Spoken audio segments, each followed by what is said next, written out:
지난 시간에는 일꾼의 자격 8가지 중 4가지를 말씀드렸습니다. 첫 번째는 기도하는 사람, 두 번째는 온전히 주일 성수하는 사람, 세 번째는 온전한 11조를 드리는 사람, 네 번째는 죄를 피 흘리기까지 싸워 버리는 사람이라 했습니다.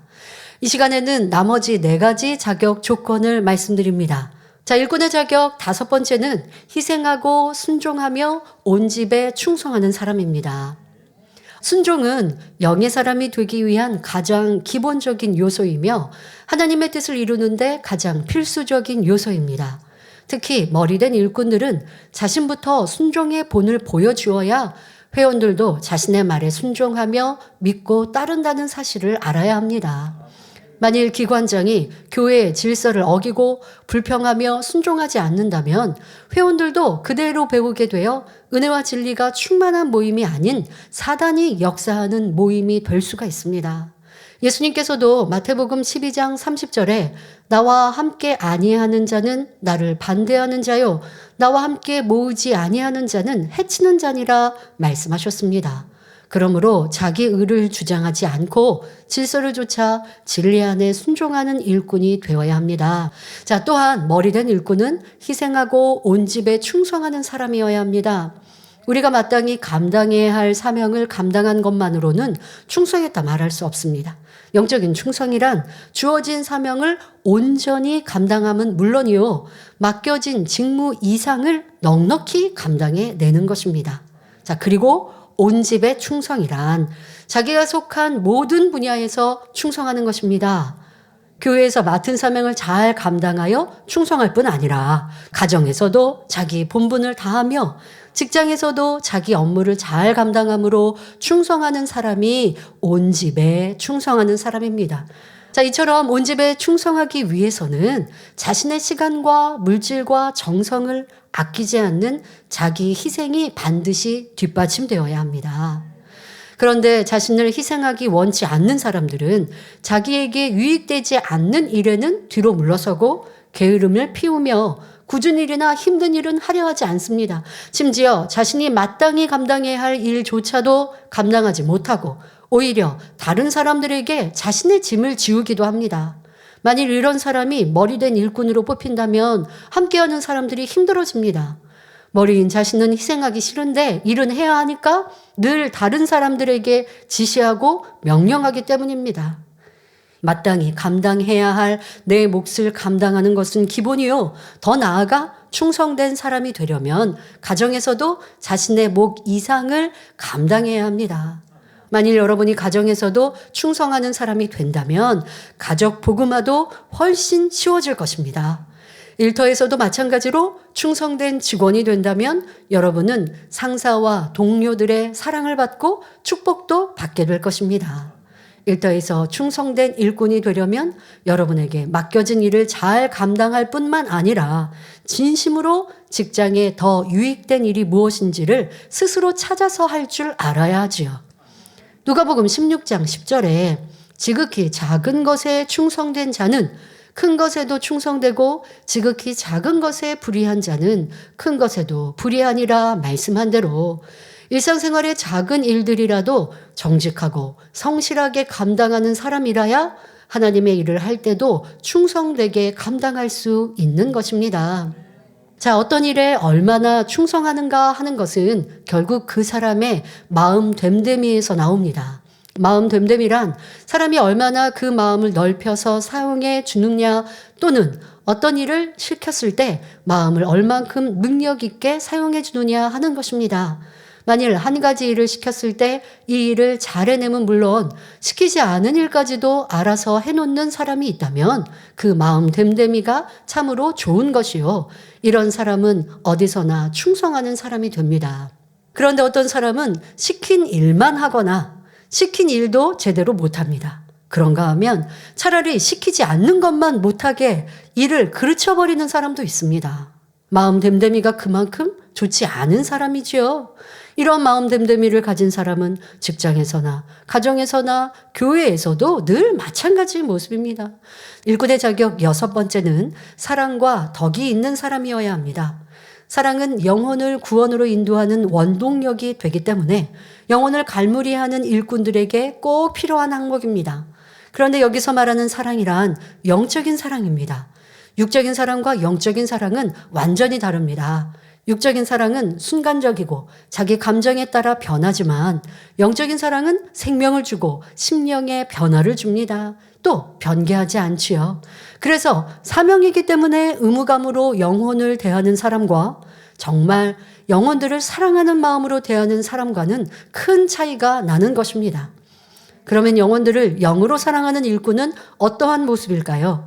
자녀에게 향하는 부모의 마음처럼 먼저는 내가 맡고 있는 영혼들이 항상 마음에 있어야 합니다. 영혼들을 사랑하기에 각별한 관심을 갖고 마음을 주고 생각도 하는 것입니다. 자녀가 있는 성도님들은 자녀가 해외 유학이든 군대든 이렇게 멀리 떠나보냈다면 어떠하시겠습니까? 그 자녀가 밥은 잘 먹는지 어디 아픈 데는 없는지 항상 마음이 쓰이고 생각하게 될 것입니다. 이처럼 내가 맡은 영혼들에 대해서도 그런 마음이 항상 쓰여야 영적인 사랑이 있다 할 수 있습니다. 내 부모와 내 자녀처럼 또는 내 아내와 내 남편처럼 똑같이 마음이 쓰이고 또 기도하고 마음에 품을 수 있어야 합니다. 또 회원들 중에는 내 말을 듣지 않고 피하거나 나에 대해 불평하는 사람도 있을 수 있습니다. 그럴지라도 그를 용서하고 이해해 주어야 합니다. 요한일서 4장 11절에 사랑하는 자들아 하나님이 이같이 우리를 사랑하셨은즉 우리도 서로 사랑하는 것이 마땅하도다 말씀합니다. 이 말씀처럼 하나님께서 먼저 우리에게 그러한 사랑을 베풀어 주셨으니 우리도 영혼들에게 영의 사랑을 베풀어 주어야 하는 것입니다. 또한 영의 사랑과 함께 덕을 갖춰야 한다 했습니다. 그러면 여기서 덕이란 무엇일까요? 사전에는 덕에 대하여 품위가 있으며 부드럽고 따스하며 너그럽게 사람의 도리를 행할 수 있는 마음이나 행동이라고 정의하고 있습니다. 이것은 진리 안에서도 마찬가지입니다. 온유함이 내적인 면을 가리킨다면 덕은 온유함이 겉으로 드러난 것을 말합니다. 예를 들어 온유함은 솜털과 같은 마음이라 표현합니다. 솜털은 돌을 던지거나 바늘로 찌른다 해도 소리 없이 포근히 감싸 안아 버립니다. 이처럼 온유한 마음에 덕을 겸비한 사람은 아무와도 걸림이 없으며 상대에게 먼저 따스한 말을 건네고 비록 상대가 잘못했다 할지라도 먼저 손을 내밀어 잡아주는 행함이 따르지요. 또한 상대의 부족함을 이해해주고 포용해주며 매사를 악으로 판단하거나 정죄하지 않습니다. 덕이 있는 사람과 함께 있으면 쉼을 얻고 편안함을 누리기 때문에 많은 사람들이 그와 함께 하길 원합니다. 그래서 덕이 있는 사람들은 많은 사람의 마음을 사게 되고 이것이 곧 영적인 권세가 되는 것입니다. 일꾼의 자격 7번째는 리더십, 곧 지도력이 있는 사람입니다. 리더십, 지도력이란 무리를 다스리거나 이끌어가는 지도자로서의 능력, 어떤 목적이나 방향으로 남을 가르쳐 이끌 수 있는 능력을 말합니다. 따라서 선교회의 머리라면 그 선교회에 원하시는 하나님의 뜻을 알아야 하고 그 뜻에 맞는 선교회의 목표를 제시할 수 있어야 합니다. 그리고 정해진 목표를 달성하기 위한 구체적인 방법들을 기도 가운데 응답받아서 회원들이 최대한 기쁨으로 동참하도록 인도해 나갈 수 있는 통솔력이 있어야 하죠. 모세 선지자도 처음에 하나님께서 출애굽의 사명을 주실 때 심히 자신이 없는 모습으로 주저하며 주여 나는 본래 말에 능치 못한 자라 주여 보낼 만한 자를 보내소서라고 겸비 고백했지요. 그러나 하나님께서 함께 하시는 표징을 보이시고 모세가 온전히 순종할 마음이 되니 이스라엘 백성들을 출애굽시킬 수 있었습니다. 왕 앞에서도 담대히 열 재앙을 선포하지 않습니까? 자, 이러한 담대함은 아버지 앞에 순종할 때 나오는 것이죠. 또한 가나안 땅으로 인도하기까지 40년의 광야 생활 동안에도 모세는 지도자로서의 사명을 온전히 감당해냈습니다. 뿐만 아니라 그 모습을 옆에서 항상 지켜보며 붙쫓았던 여호수아도 모세의 후계자가 되어 요단강을 건너 가나안을 정복해 들어갈 수 있었지요. 이처럼 영적인 지도력은 타고난 성품이나 기질보다도 얼마나 하나님의 뜻에 순종할 마음인가, 얼마나 하나님의 능력을 힘입는가에 달린 것입니다. 그러므로 우리 일꾼들은 내가 할 수 있어서 하는 것이 아닌 오직 주님의 능력을 힘입어 영적인 리더십으로 풍성한 열매를 내시기를 바랍니다. 일꾼의 자격 8번째는 겸손한 사람입니다. 겸손이란 상대를 높이고 자신을 낮추는 마음이며 자신의 능력을 믿는 것이 아니라 전지전능하신 하나님을 의뢰하는 마음입니다. 또한 들레지 않고 상대를 무시하지 않는 마음이지요. 우리나라 속담에도 벼는 익을수록 고개를 숙인다는 말이 있습니다. 신앙 안에서도 마찬가지입니다. 신앙이 성장하여 영의 세계를 체험할수록 아버지 하나님에 대해 깨달아갈수록 크고 높으신 하나님 앞에 자신은 티끌만도 못한 존재라는 고백이 마음 중심에서 우러나오는 것입니다. 또한 자신이 알고 체험한 것은 지극히 일부에 지나지 않는다는 것을 철저히 깨달아 나가니 생각의 틀, 상식, 이론 등은 깨어지고 부서지게 되지요. 이렇듯 낮아진 마음이니 상대의 티나 허물이 보이지 않으며 다 이해하는 마음이 되는 것입니다. 또 상대를 나보다 낮게 여기는 마음에서 상대의 좋은 점은 열심히 자기 것으로 삼으려 합니다. 이런 사람이 머리가 되면 아무리 큰 권세가 주어져도 임의로 그 권세를 휘두르지 않고 소자의 말에도 귀를 기울이게 됩니다. 그러니 겸손한 사람은 화평을 깰 리 없고 모든 사람과 더불어 화평하게 되지요. 또한 설령 상대가 잘못한 것이 있더라도 사랑으로 권면하여 스스로 잘못을 깨우칠 수 있도록 도와줍니다. 그래서 겸손한 사람들은 다른 사람들에게 많은 사랑을 입게 되지요. 그와 함께 있는 것만으로도 행복하고 영의 충만함을 느끼니 많은 사람들이 와서 깃들여 쉬기를 원합니다.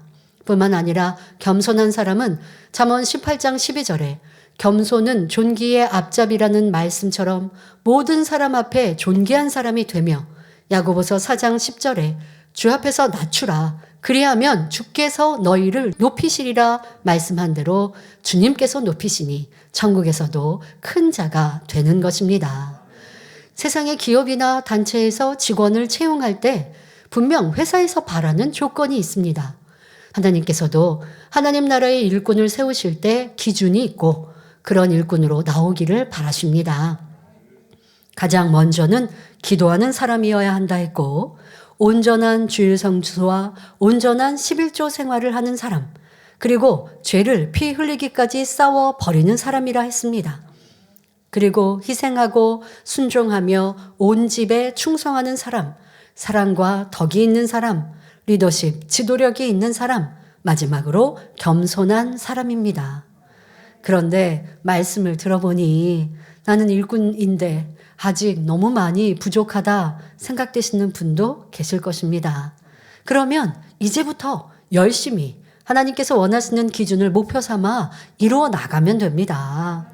이 말씀은 일꾼의 자격뿐 아니라 영으로 들어가는 길이며 하나님을 사랑하고 사랑받는 방법이기도 합니다.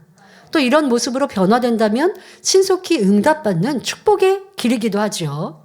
그러니 하나님이 원하시는 일꾼 되는 것이 어렵고 힘든 것이 아니라 하나님께 사랑받는 방법이요 하늘나라에 상급 쌓는 축복의 시간임을 알아야 합니다. 그러므로 주어진 사명을 소중히 여기며 힘써 감당하여 하나님의 위로와 기쁨이 되시길 바랍니다. 모든 일꾼들과 성도님들이 하나님께서 원하시는 일꾼의 모습으로 나와 큰 응답과 축복, 사랑을 누려나가시기를 주님의 이름으로 축원합니다.